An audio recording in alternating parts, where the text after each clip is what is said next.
Hello and welcome to the Nwins Motors YouTube channel, and quite possibly the Total Kitcar YouTube channel. We do a lot of things that we share, and this particular series is loosely related to the History File series that we've done in collaboration with TotalKitcar.com. Now, what Steve did with the history file was to look at marks and individual models from the kit cars past.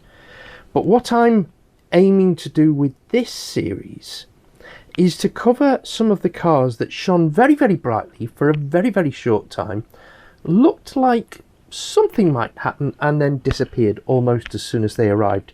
If you like, the nearlies, the wannabes, the possibles, the ones that maybe deserved a little bit more, or the ones that you're in no doubt as soon as you see them why they didn't go any further.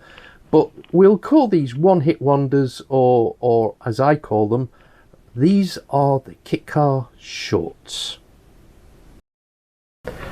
Now, I think the perfect car to kick off the Kitcar shorts has to be the Cavallo Estivo. Now, this is one that turned up in 1983, designed by Colin Robertson. It's a beautiful wedge-shaped car, a little reminiscent of a TVR from the front end, but a really beautifully individual design.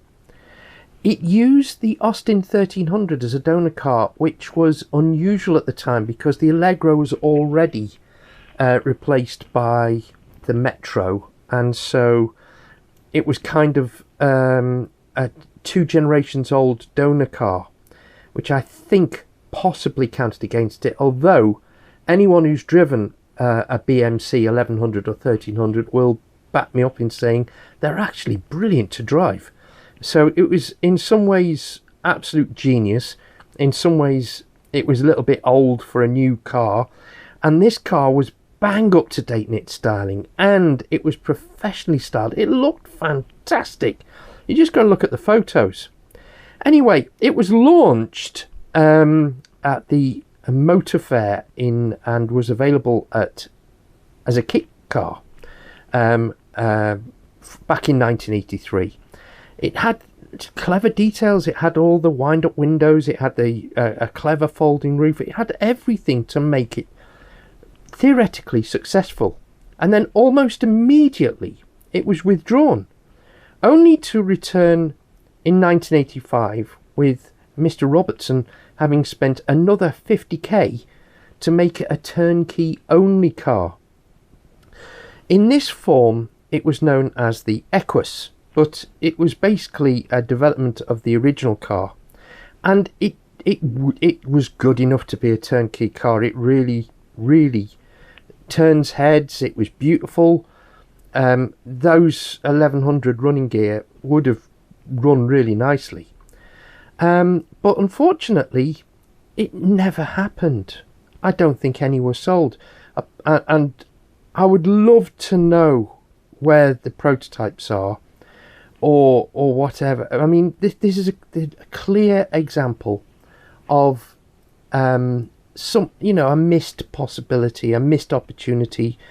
I cannot blame the designer Colin Robertson for wanting to do a turnkey car, but this would have been right at the very, very, very top of the kit car industry had it happened. Had it been launched in 1983 and stayed on the market, I am pretty certain that it should have been a success. So there you go, the first of our Kitcar shorts. If you've enjoyed this video, please click on the bell and also click on all, so that you will see more videos from the channel. We are getting very close to 1,000 subscribers, and you're very, very welcome to join us. So clicking on the bell and subscribing is very, very helpful. And also, whilst you're here, why not click on the thumbs up? and let us know what you think in the comments below. And also, if you own a car, a kit car or a production car that's extremely rare and you think we'd be interested, please send us an email to enwinsseats@gmail.com.